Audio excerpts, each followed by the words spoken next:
Oh boy. Oh boy, kids and coaches. And we are back for an episode 3, week 2 edition of Catching Up with Coach. I am your solo host for the evening as we've got some of you filtering in here into the chat already. A little here we go from Kevin. A little late for work, and that's understandable. A little bit late for work from T Money, and that's okay. We got Russo chimed in from the HQ with a big old fun fashion. Hey, now, guys, we are so incredibly jacked to bring you tonight's episode. And the reason for that is because I think we should not really bury the lead, right? I don't think we should bury the lead anymore. LSU did it. LSU did what even I doubted that they could do, and it's go on the road in week 1 and beat the Clemson Tigers. Now, what we are not going to do, is, try to hide, too much of what we have planned for you tonight. We're going to get right into that game, but we're also going to touch on some of the other things that we learned in week 1 of your college football world, because we we learned some stuff, didn't we? We've got some stuff to discuss, but nonetheless, we are incredibly excited to be here with you tonight. Super, super pumped for this episode. And I am fresh off of a little bit of a beach vacation. And when I say fresh off, I mean, I might have just gotten home, a little over an hour ago, if that. Wow. I can't even imagine being 0-1 to start the season. I don't know what that feels like. The budget Tigers live that reality. Really and truly, that's kind of where I want to start. I want to start 10,000 foot view, just for a second, and then work our way down to the nitty gritty, because I assure you this is not going to go like you're maybe expecting. We're going to go in depth on what exactly we are going to break down. Like, we're not just going to talk about it. We're actually going to go through it from a lens that I'm sure each and every one of you that's watching this is going to be excited about. And I'm incredibly excited to do it for you. A little bit longer of a prep, which is why we were a little bit late to the program here. But we're gonna get into that here in just a minute. But a 10,000 foot view.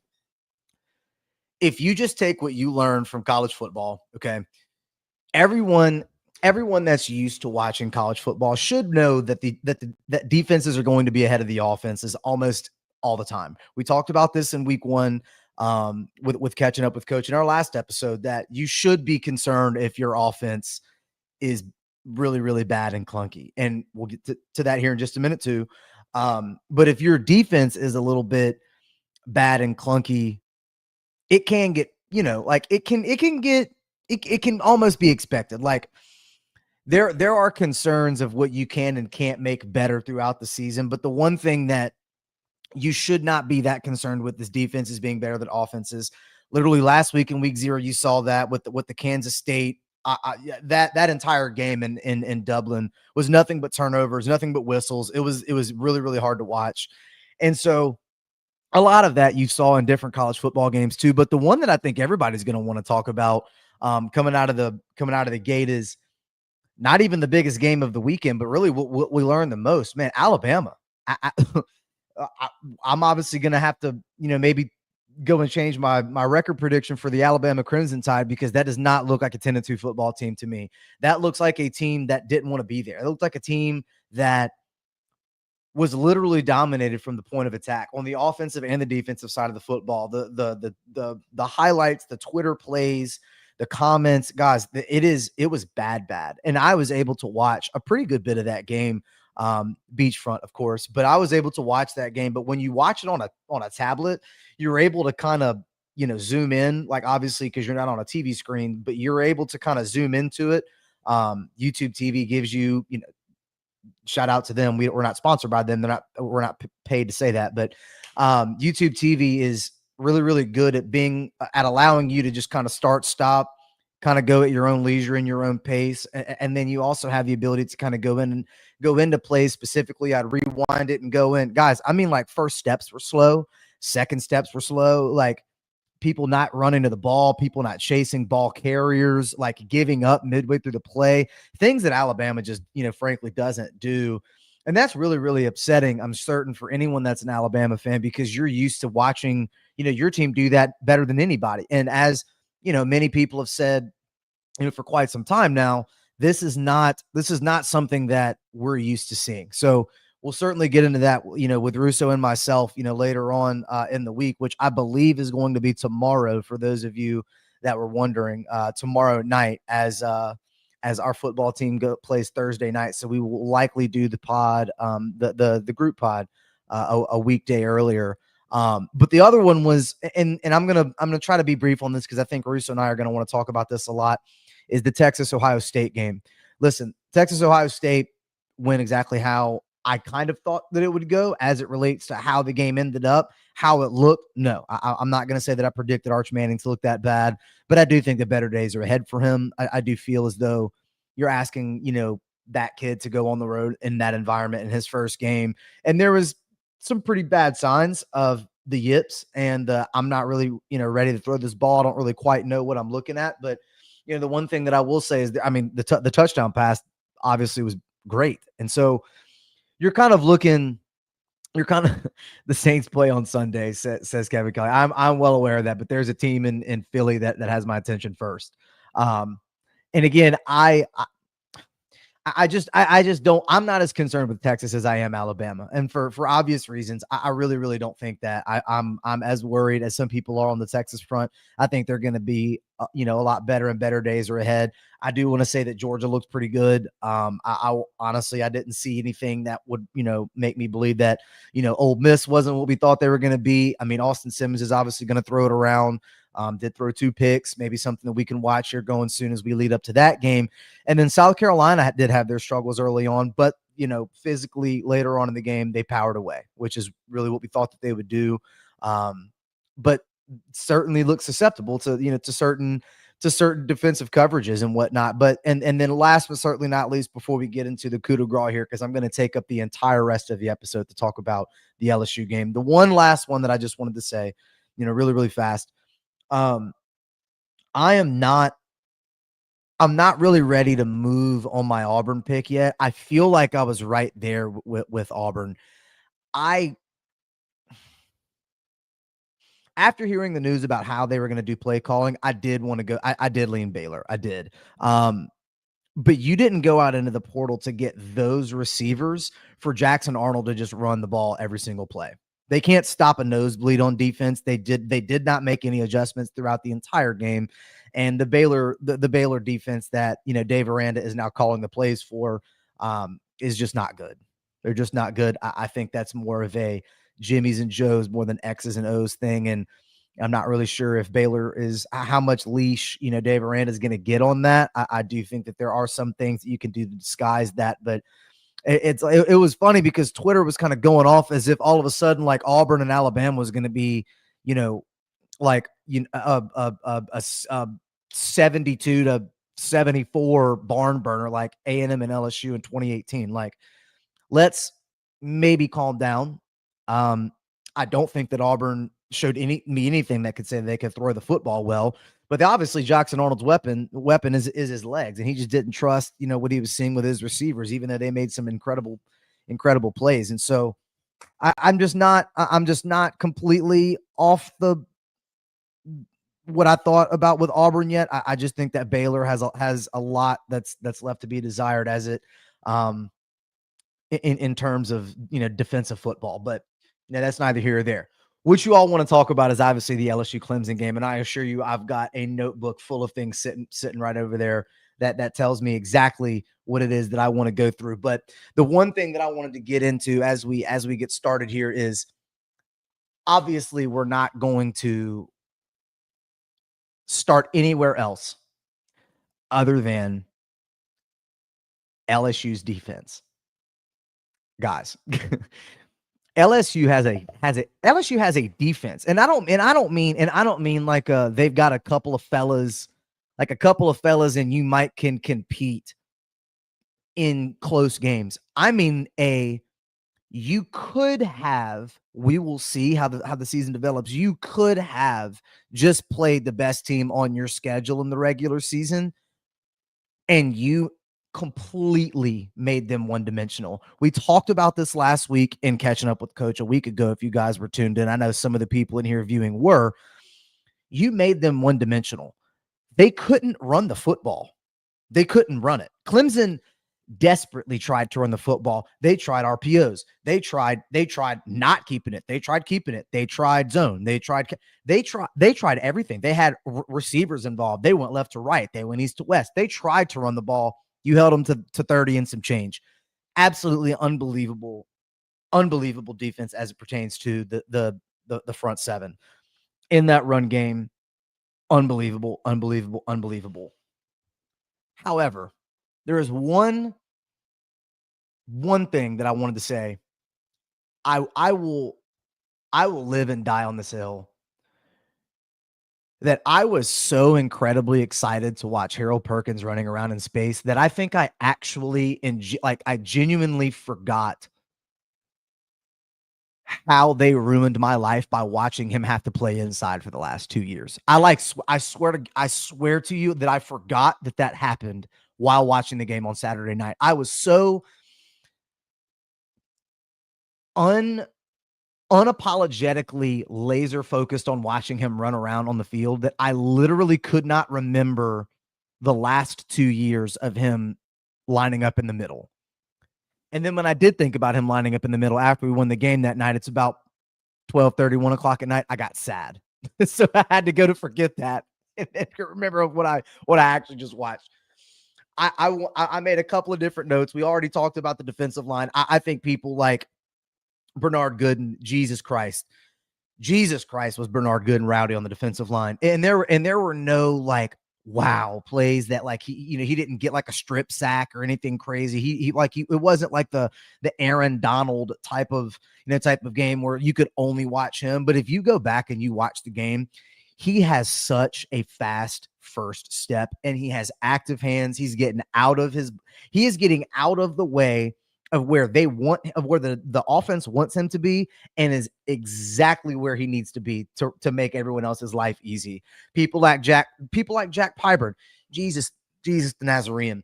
If you go back to, I want to say that it was Clemson's first touchdown drive and they're on their side of the 50. It's 1st and 10 and they run to the right. They are just trying to do anything little. It couldn't be a more Clemson 1st and 10 play.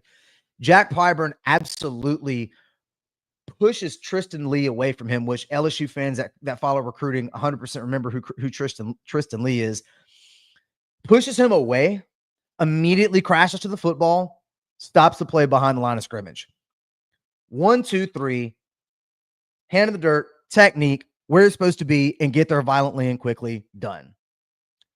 That kind of crap all game long. It was literally all game long for people like me who wanted to see that. Like we wanted to see where was this money that you spent on the transfer portal? Where are you gonna get that upfront payment? Is it gonna be maybe in some of these receivers, which we'll get to?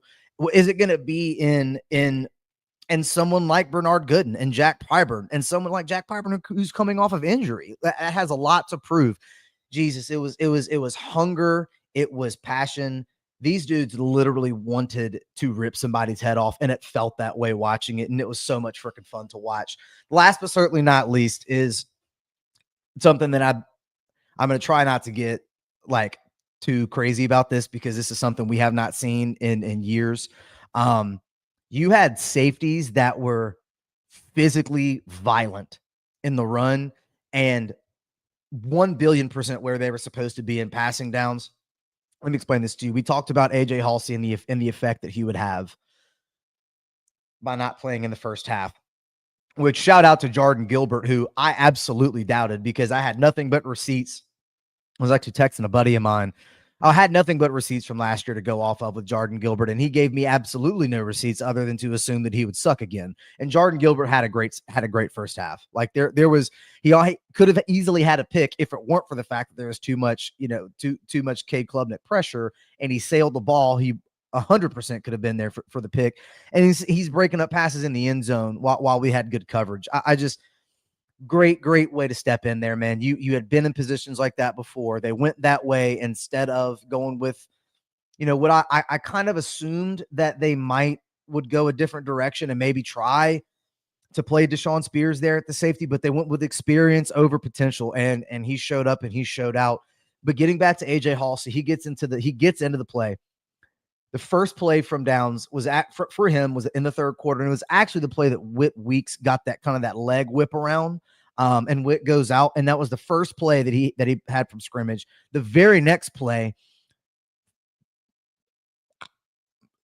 what more can you want from a head knocker safety than a ball that goes up high, the tight end goes up to get it, you explode his feet out from underneath him and make him crash to the earth at 400 miles an hour and hang on to the football. Just hats off to you if you make that play. If you can hold on to the ball, then hats off to you. But that is the type of thing that we need. The very next one is him going for a headhunt on a receiver on a little crossing route. And he could have, if he probably wouldn't have been headhunting him, he probably could have stayed 2 steps back and been behind him on the interception. But he's searching for the ball. He's got a nose for the ball. That guy is absolutely everything that we wanted to see in a game one. Does he continue to take those steps to be that violent in playing the run, and also in obvious man defense? Like, there was so much obvious man defense, and Blake Baker had the ability to do it. And other part to the other guy that was playing safety, and Tamarcus Cooley. And Tamarcus Cooley did have a play where he got beat a little bit. He did get beat on one little pass route, but no one's perfect. I thought he had excellent coverage. Blake Baker looked at his DBs and said, "You guys got to cover because I'm sitting in the house." And he did it consistently. He did it with weird looks. He did it like Blake Baker coaches defense like he's on meth. That's all I can, like, that's the only way that I can describe it. Blake Baker coaches defense quite literally like you haven't like you have not slept in 3 days and you're just living on Vyvanse and Red Bull, and you've got a final exam tomorrow and you're just ready to just throw everything that you have at it. Like, you've studied enough. There's nothing else you could do. Summer break is about to hit, and all you can think about is, I just got to get an A on this test. I'm going to do anything that it takes. I'm not sleeping. I'm not doing anything. I'm not calling my mom. I'm doing absolutely nothing but crushing caffeine and studying for this exam. He coaches the defense like he is on literal meth. This guy did everything, if you're an LSU football fan, that you wanted to see, and giving your playmakers the chance to go make plays from the defensive side of the football. Bruh, the first drive of the game, you send PJ Woodland directly through the line and he gets a sack. Like, that's the first drive. And then it ends with who else other than Harold Perkins running like a freak and closing like a literal predator in the wild, like a lion to a defenseless gazelle, and is just right in his face. Dude can't. Cade Klubnik is going to have a very, very good season. I have zero reason to assume that Cade Klubnik is going to have a bad year this year. He's very talented. Harold Perkins was the answer. Harold Perkins is going to be in that guy's nightmares until it is that whoever, team they play this week, which I'm sure is going to be a layup game, and they're going to get their bearings out underneath them. That guy, huge pause. There is a definitive statement made from Blake Baker in week one, and that's, we've got the players, we've got the scheme, and we're coming. Like, we are not here to play soft zone bullcrap. I'm sending pressure. I've got guys that can cover, like Mansour Delane, who we will absolutely cover on Thursday, because I wanted to get my full Russo take on this one too. It was as if Mansour Delane could do no wrong. He did everything perfect. Refs called a great game. Jesus, we're gonna address that. We're definitely gonna address that. I really wish that I could wait till tomorrow night for the show to address that, but we're gonna address that here in just a second. Unbelievable. You did the exact opposite play calling from the defense to the offense. And what I can only explain is like the only word I can use is finally. Like finally you have a scheme that is not afraid and is not going to play conservative, pity pat. We're lining up and we're coming after you, period. Flipping on to the other side of the football. Before I take the comments of the Joe Sloan hate and the Joe Sloan critics, I am here to tell you there are more than enough errors in each and every one of our opinions to say, we think this about this play, but in reality, the defense to running that play is this. Like, we can go back and forth on this all night. I wanted to see a little bit more bravado with the play calling, but let me just offer up this point and see if maybe we have anything that to argue with as it relates to the play calling offensively. I know everybody in here, including myself, assumed that we would have a little bit more down the field action on the offensive side of the football. I don't think that Brian Kelly and Joe Sloan were really concerned with doing that all game, because that's how good this defense is from Clemson. They respected that defense that much that you knew that you didn't have to do that all game in order to win. Now, you likely could have done that, but it seems as though that Clemson defense on the road in game one, you asked Garrett to keep you in it, to do conservative things and score and rely on that defense. I think Brian Kelly knew what he had on defense. It felt that way all the way until the end of the game, and the game ends. And all throughout the game, I'm getting text messages. Why aren't we going down the field? Why aren't we going down the field? Where's Chris Hilton? Where's Barry and Brown deep? Where's Trey Green on a like where it just felt like Brian Kelly knew what he had on the other side of the football. And the way that I know that is whenever they punted from their own 40 and ended up pinning them inside. Well, they tried to pin them inside I guess it was like maybe the 3-yard line or whatever the case. And, PJ Woodland couldn't field the ball there. Brian Kelly knew what he had on defense, and that's all I can say. There was such creative ways and specific plays, which we're going to actually break down here in just a second, that I was incredibly impressed by. I was incredibly impressed with Garrett Nussmeier's decision-making. I thought the 2 fumbles were bogus. I can't really explain the Bauer Sharp one. It's just, you got to hold on to the football. And then Chris Hilton was being asked to do something that he's not really great at, which again, I think, I don't know. Chris Hilton felt like that's not what he wanted to run. His heart was never in it. I don't know. It just felt that way. It felt rushed. It felt hurried. It didn't feel like the right thing. Obviously, they should have gone for the field goal there. No one is going to make me, think the other way. However, I do say that if you are going to go for it, go to the end zone with it. And if you don't get it, then it's hopefully incomplete. If anything, if not a touchdown, then it's incomplete. Then you can kick the field goal. Or if you're going to run that screen, then you absolutely need to have the next play already called in order to be able to call it, because you didn't have any more timeouts. But my ability to believe that you could have run 2 plays there with that time is very, very low. I think you absolutely should have kicked it, but hindsight's 2020. But the Joe Sloan play calling, I thought, was conservative. You coached it as if you knew what you had on defense. It was very, very obvious from probably, I would say, maybe 3 drives into the game. That's how it was going to go. That's why I was honestly kind of shocked that you went for it on 4th down there with that call. I don't know. That was, but you fixed it in the second half because you pitched a shutout. Like Clemson did not score in the second half. And so it felt like, it felt like you were just waiting for the shoe to drop, and the defense just never let it happen. And so if you want to look into this, the very first call of the game is a Caden Durham run.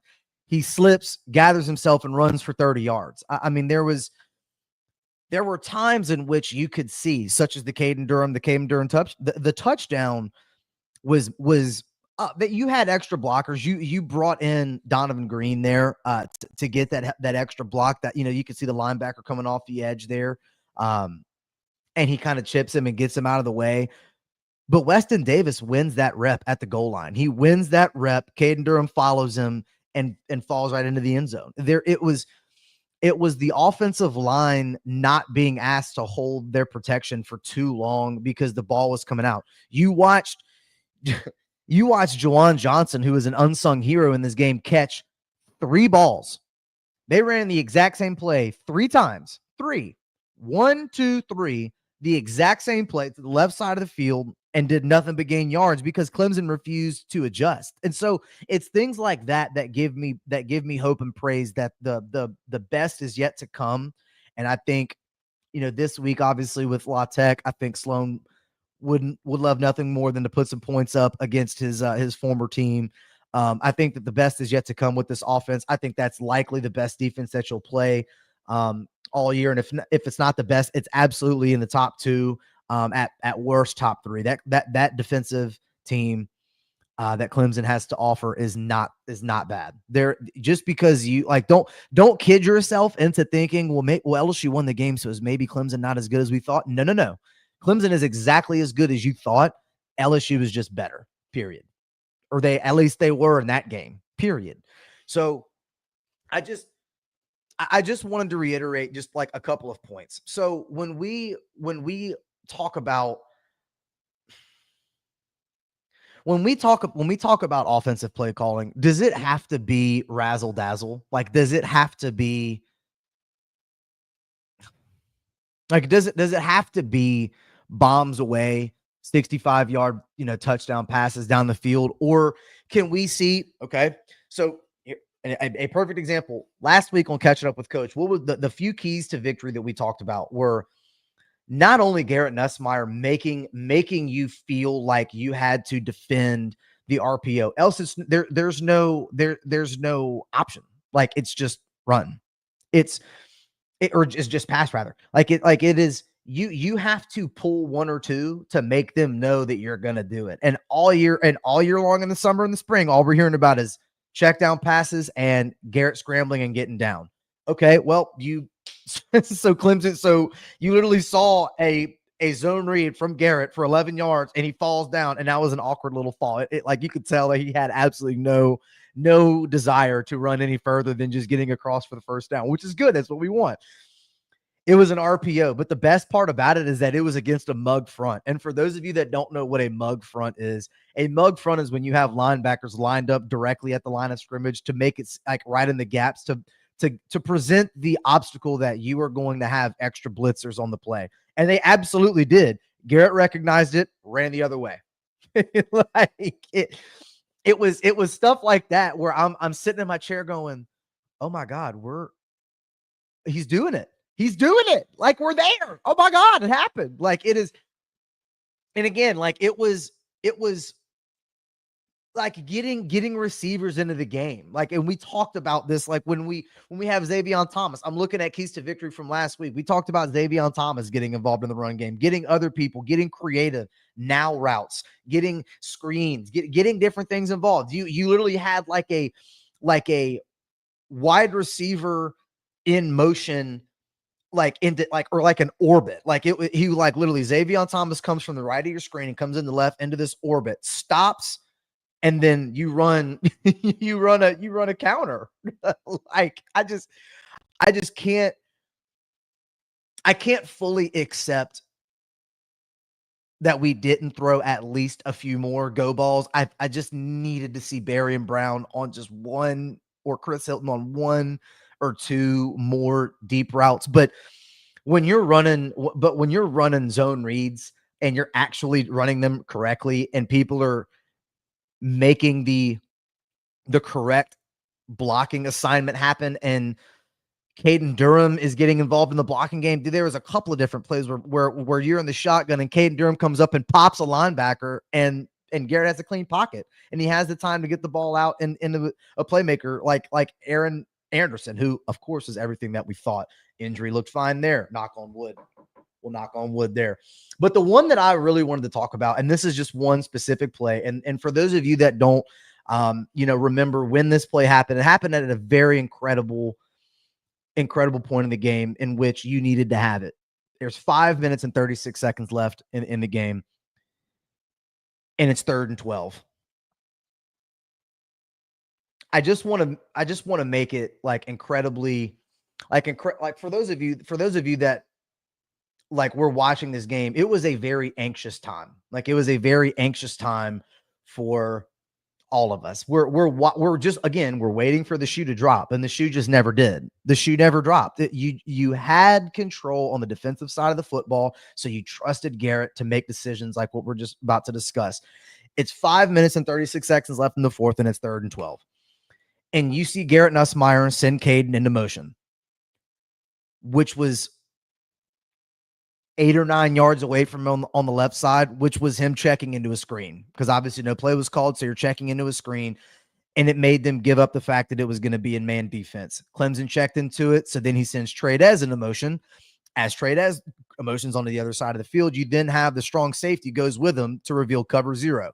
Again, when we talked about the mug front, for those of you that don't know what cover 0 is, a cover 0, which is there's no deep safety help, and you have man defense, mano y mano, your guys, my guys, and we're going to do it. The problem with this is that if you can't block, this won't work. Like if you don't have receivers that are dedicated to blocking, then this play that comes from this is not going to work.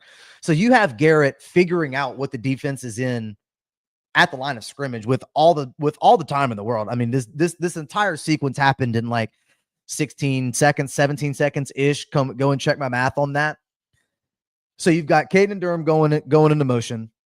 You've got Trades Green coming out into motion. So you now know what they're in. You know that it's cover 0. And then you have Caden Durham, who is now back in position after he on his right side, flips him over to the left side because you have an extra pass rusher on that side to go and help, which ultimately didn't matter because the ball, again, came out so fast that no one really even needed to do anything at the line of scrimmage. The ball goes out to Barian Brown, who gains like 6 or 7 yards, I think, on the play. And it was perfect because you knew that Garrett was in command. At this point, I felt fine because I'm watching him literally just play chess with the defense. He throws a screen to Barian Brown. Aaron Anderson comes in front of him and blocks his man. His guy never even touches Barian Brown. Obviously, it wasn't going to go for a touchdown. It wasn't a house call. It was a let's get yards and the game is on the line call. And the game's about 7 yards and it's blocked perfectly. And every single one of us are watching the game going, in our room anyway, we're going, did we just watch Aaron Anderson like take on a DB and and move him away from the play? And I honestly, like, I'm not gonna lie, for one whole second, I was like, I wasn't shocked, but it was, oh my God, we're doing all the little things right. Like we're doing all of the little things right. And so I say all that to say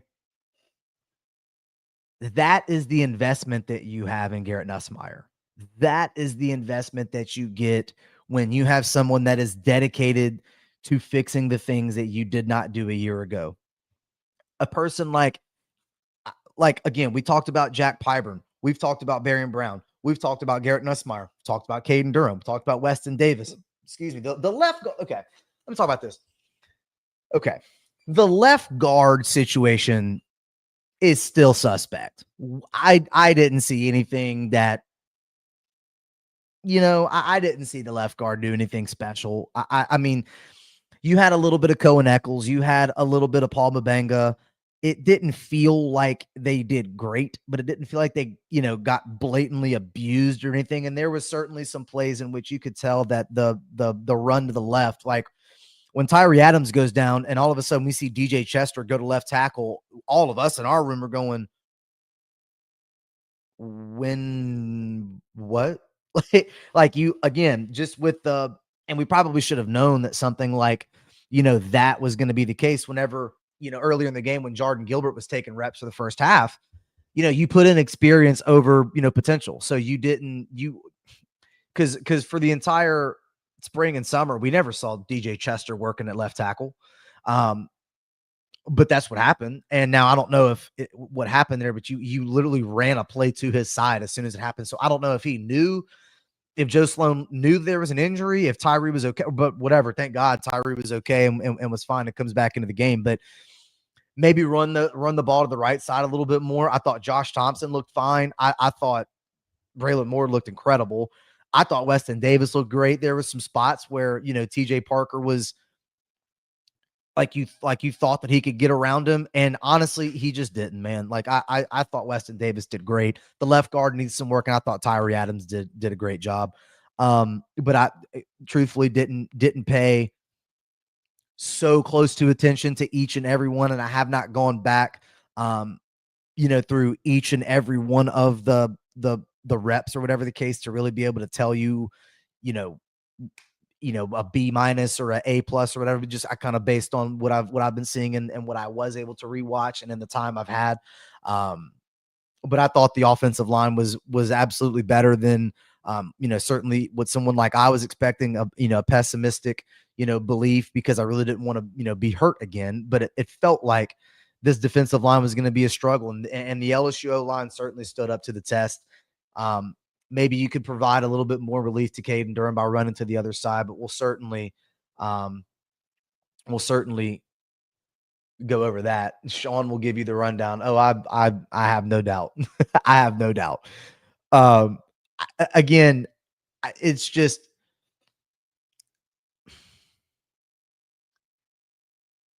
when you have plays like, okay, for those of you that are in the chat, if for those of you that are in the chat, what up, Tyler? Thank you for coming in. T-Pat in here. For those of you that are in here right now, comment if you like.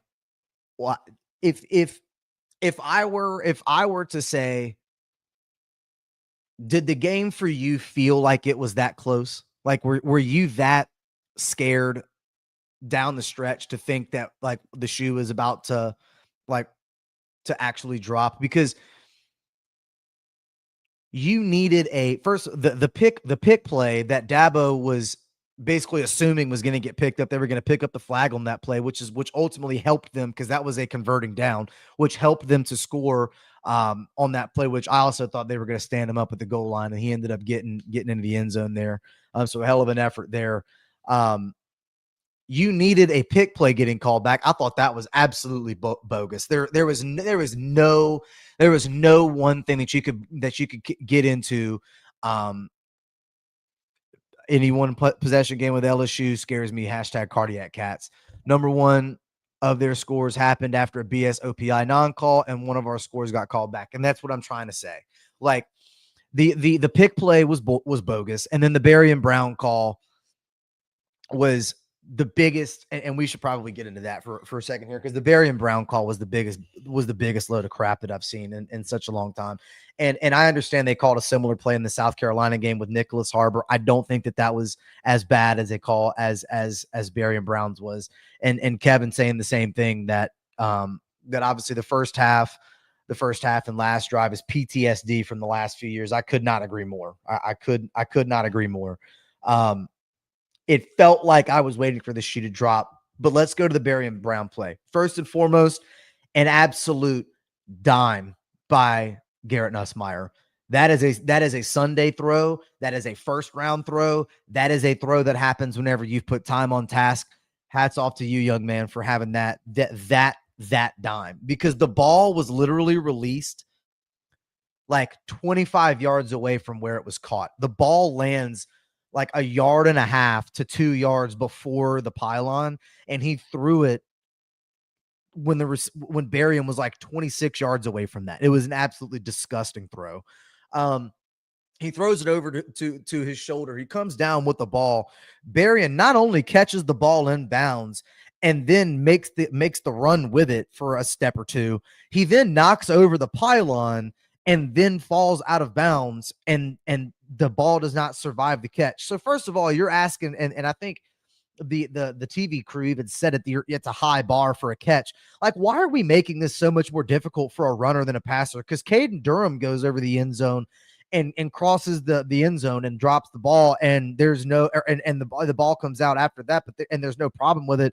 But all of a sudden, Barry and Brown, like, because he caught the ball, now he has to sit down and fill out a a tax form and write an essay about it and present it in Prezi format and able to get it deemed a catch. Like, what the hell are we talking about? Why is this so hard? When you have the Sunday game that is making this now difficult for the Saturday game, that's when I'm starting to get the red ass about this, because I have a problem with you taking a score off the board, because whenever they decided to go and look at it, it turned from, man, we just made it to the goal line, we're about to run this and probably sneak it twice, to, oh my God, we're about to get this, no problem. Like, it felt like it was going the other way. Like, and they, no. And it ends up that you now get that play taken away from you. There's knocking over the pylon was over for me. The play is dead. The act is done. Because it's almost like you weren't calling him a runner at that point, because if he was a runner, all he needed to do was knock over the pylon and score. Am I right? Because I mean, there was a play last year when Caden Durham goes and runs over to the left side, knocks over the pylon, and just the nose of the football knocks it over, and it's over. So I don't understand why the bar has to be so much higher for a catch. Like, I don't know, man. And the ball does move a little bit, but did he ever lose control of the football? Of course he didn't. So I thought that was the biggest load of crap in the entire game. And that's honestly the best question that I've probably heard asked about it is, would they have reviewed it if he didn't catch it near the end zone? Would it have been better for Garrett to get him to catch it at the 10-yard line and then run to the end zone with it? Is that what we have to do now? Like, what is establishing the catch? Because I thought you only needed 1 foot down in college to be able to establish the catch. So we just now not supposed to throw the ball close to that out of bounds? Like, I don't understand, man. I don't understand. It's such a difficult conversation to have. And so again, just to kind of surmise everything that we watched, LSU just put on a performance that has everyone talking, everyone that doubted their ability. And I was the first person in here to say, I have my hesitations with picking them on the road, but if they are going to win, these are the things that you have to do. They did all of them. They did all of them. Like, we're looking over, run the rock, get to clear man defense, make them think that you can guard us, and then create havoc and force Cade to make mistakes. Did he or did he not make mistakes? Did you not dictate? We just walked you through an entire play where Garrett figured out what they were running. Like, you did everything you were supposed to do. Did you execute perfectly? Absolutely not. Because if you did execute perfectly, then this game was more like 27-3, 27-6, because you take the touchdown off the board for Barry and Brown. For all intents and purposes, I'm letting that score count. You don't kick the field goal that could have given you 3. And then if you get the bogus pick play called back, Clemson doesn't score the touchdown there unless they convert on 4th down, which they did convert later in the drive on 4th down, but 4th and 2 and 4th and 10 is completely different. And maybe Clemson kicks a field goal there. Maybe they punt it. I don't know. But that game was never supposed to be that close, and the officials certainly made it very, very obvious that they wanted to get involved and make it close, or at least that's the way that it felt as the viewer. But LSU just passed an incredibly difficult test,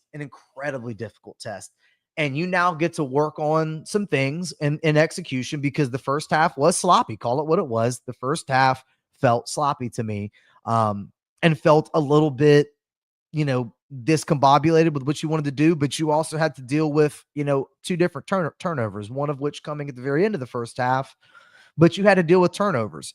Does Clemson score that field goal if it weren't for the fumble? Like, if Bauer Sharp first of all, Bauer Sharp fumbles the ball, then makes a heads up play to come back and tackle the ball carrier. So thank Christ that we have people that are, not checking and bailing out of the play like Alabama does. But it just felt like LSU did way too much good for the game to be that close. And so for those reasons, it makes you as an LSU fan feel a little bit better about teams, like a Florida or a South Carolina coming to the crib. And it certainly makes you feel better about going on the road to Alabama after what we just watched. But, we'll save that for a different day, because obviously LSU and Alabama, it just kind of seems like the rest of the season almost never even matters for that game anyway, they end up just playing each other in a vacuum, as last year was evidence of that. But you've got La Tech coming in, this weekend. Can you work on a few things? Can you get some people involved? Can you get some mojos right for some guys that, weren't involved in the game at all? Like, it felt like Caleb Jackson, outside of having some great blocks, which Caleb Jackson had a unbelievable block. And I don't remember at what point in the game it was, but I watched it live happen. I did not go back on the replay and write it down, but I did watch it happen. But he got one hand off, and the offensive line just let the floodgates open, and he never got a chance to even hit the hole. I kind of said live, he's got to hit the hole there, but in reality, when you go back and watch it, he really didn't have much of an ability to get going there. Can you get Caleb Jackson involved in this next game? Harlem Berry got a similar thing, a carry, and that was about it. Nick Anderson, we saw literally nothing from him. Destin Hill, we found out today, has a hand injury. Can we get him back in a couple of weeks? Can you just continue to feed Aaron Anderson, who, God, I mean, that, like, if we got the answer of when all else fails, Aaron Anderson's going to get the ball. That's kind of what Garrett did with Mason Taylor last year. So that's kind of the things that we learned with tendencies. I guess if you're an opponent, Aaron Anderson's going to get the ball whenever all else fails. And can you get Barry and Brown more involved? Because that guy was ready to rock. Xavier Thomas was ready to rock. Can continue to get him, and I don't care if he's running the ball, throwing the ball, or catching the ball. He did all that last week and looked great doing all three. So can you exercise this week some of those things that you didn't get the ability to do with a different game plan for Clemson, and get ready for Florida? Because you have Florida here in 2 weeks. And as you prepare yourself for a long week in Southeastern Conference football, can you let this offense fully get going? I have reason to believe that they are. I have reason to believe that the best is yet to come with this offense, and I certainly think that a 1-0 start with Clemson is an excellent way to make it easier on your ability to kind of slow play your way to that. So you get Louisiana Tech at the house this weekend. And again, I think Joe Sloan would love nothing more than to put up some points on his old team. And that's kind of it. That kind of puts a bow on what we wanted to talk about for tonight. I am incredibly excited to talk about, with Russo tomorrow, some of the betting angles. I'm not sure I have no idea what is happening with the Michigan-Oklahoma line. Bryce Underwood looked really good in his debut. I frankly did not watch enough of the Oklahoma game to understand why that line is moving away from Michigan like that. But lines are moving, and bets are getting made clearly from the public on the Oklahoma front. Ole Miss too. That's a weird one. I'll have to kind of dive into that one a little bit throughout the week and go over that with Russo. But incredibly excited. Thank God. Thank God. And if you were an LSU believer and never wavered, hats off to you, because there was certainly a lot of us that really just needed to see it to believe it. And I was kind of somewhere in the middle in that little gray area. But man, it was just like, finally. Finally. So that wraps us up for tonight. Went a little bit more in depth than typical, and went a full 50 minutes. And thank you for all that were involved. Please, by all means, give us a like and share. We're really excited for the product that we're putting forth ahead of you guys here each and every week, and incredibly excited to do this. I can't tell you how much this means to me that I just get the ability to do this. Like, the platform here is awesome. You guys are great. You guys are sick. Thank you for continuing to log in here and give us love each and every week. Good episode from the boy. Appreciate that from the counterpart there, my man, live and in color. But that again, that puts a button on us for the week. Let us know what you think in the comments. Let us know what you think getting ready for the show tomorrow night. What kind of bets are we going to cook up? And we, of course, What better way to go out than Lee Corso going undefeated in his picks, man? What a legend. What a legend. Uh, a way to really go out on his shield there, and a really, really insane week 1 of college football, which is the greatest sport that's ever been created. And that's going to put I think a fitting end to it. The Lee Corso thing, man. I just can't stop thinking about that. For all of you that have watched, College Game Day growing up for all of time, that guy deserves so much about what he gets from the fan, just the love and the things that he's done for the sport, for people like me that really do look forward to this. And some of our fondest and best memories are, watching college football, and he was a huge, huge part of that. So shout out to the legend and to the GOAT for Lee Corso. And again, thank you for all those that were in, and of course, give us a little thumbs up if you don't mind. And we'll catch you on the next one.